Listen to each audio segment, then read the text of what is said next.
Hi everyone, welcome to Love True Food Kitchen. Today we're going to be making a Laksa infused soup, and we're going to add some kaffir lime leaves to it, and they smell so good, especially when you rip them. So the ingredients for the soup, you can actually use any ingredients, but I've made my own Laksa paste, and then I have ginger, garlic, red onions, kaffir limes, and some array of vegetables, roots, tubers, and some leaves. And we're going to be using ghee today because ghee drives the fat, all the ingredients into the dattus, and that's an Ayurvedic principle. We can talk about that later. So to begin, we're going to get some fire, because without fire there is no cooking. And into the pot I'm going to add the ghee. Now, a substantial amount of ghee is good, about a tablespoon goes in, and we're going to just let it heat up. Now, after the heating of the ghee, I like to infuse what we call the aromatics. And aromatics are ginger, garlic, and onion, the pastes, and the leaves. So we're going to wait until that heats up. So the ghee has heated up. So in order to extract the most maximum flavor of the ingredients, I'm going to bash the garlic, like so. Gets more flavor out. So in goes the garlic. And then I'm going to add the onion and the ginger. And you can start to hear the sizzling, okay? Food talks to you, okay? No matter what anyone says, food always talks to you. So listen.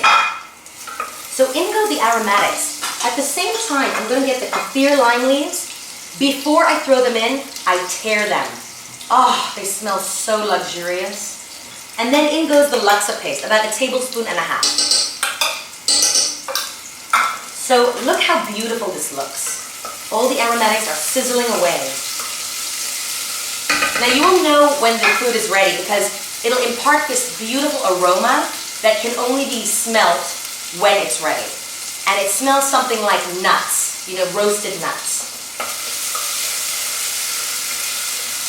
Oh wow. So I'm just going to cover it and let all those flavors infuse. In the meantime, I'm going to show you the order of vegetables we're going to put in this. So the first thing we're going to do is add the root vegetables because they cook longer.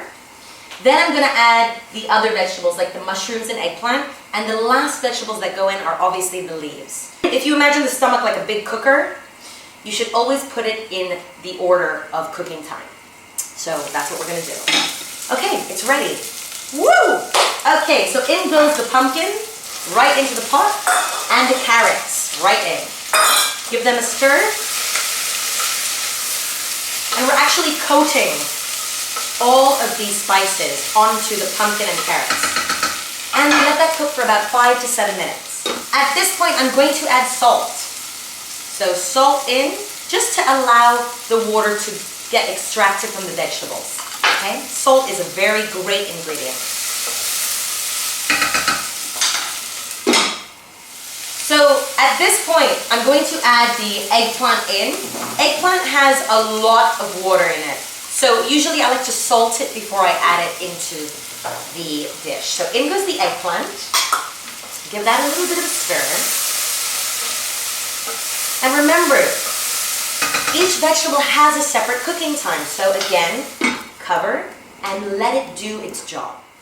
Okay, so now all the infusion has happened. So at this point, I'm going to add my mushrooms. You can use any mushrooms. But I like to use these types of mushrooms because they add different depth of flavor and they also look beautiful. Look at them. So in they go. Give them a little bit of a whiz.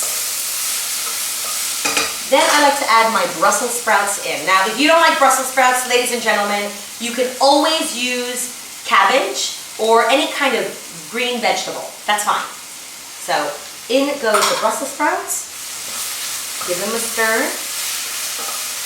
Now, right after the Brussels sprouts go in, I like to add vegetable stock. So I put the vegetable stock right in. Wow, it is so gorgeous in here. Oh, wow. And at this point, I like to just add a dash of turmeric. Turmeric helps all those flavors come together. It's a very bitter taste. And we lack a lot of bitter in our modern diet, so having the bitter taste really enhances digestion.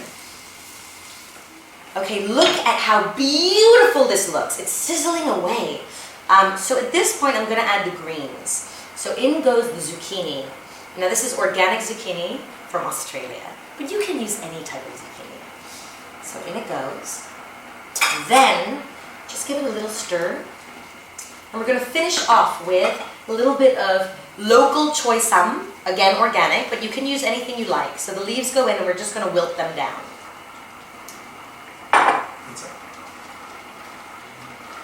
And it looks bulky, but actually they'll really come into their own. Now I like to finish off the soup with just a dash of organic coconut milk to give it that creamy, rich flavor. But if it's the summertime, you don't really need to put the coconut milk in because it's very rich. So you can see I use bio-organic coconut milk, and we just put a little dash in just to finish it off. Just put it all in. Woo! And look at that, that is done. So now I'm going to taste the test. Do the taste test, I mean. So in with a spoon. Woo! That's so good. It doesn't need anything. Well, for me it needs a bit of black pepper, so I'm just going to put a little black pepper in there. And that's it. We're ready to serve. Okay, I'm going to plate up. And you can see how this is a full, complete meal on its own. So in goes the vegetables. Oh my goodness, look at how colorful this is. I like to add the sauce. There's so... And if you want a more hearty meal, you can absolutely add noodles or any kind of grain to it if you like. Barley is a good one. And I like to top off with sprouts because let's face it, sprouts have all the trace minerals. Look how beautiful that looks, guys.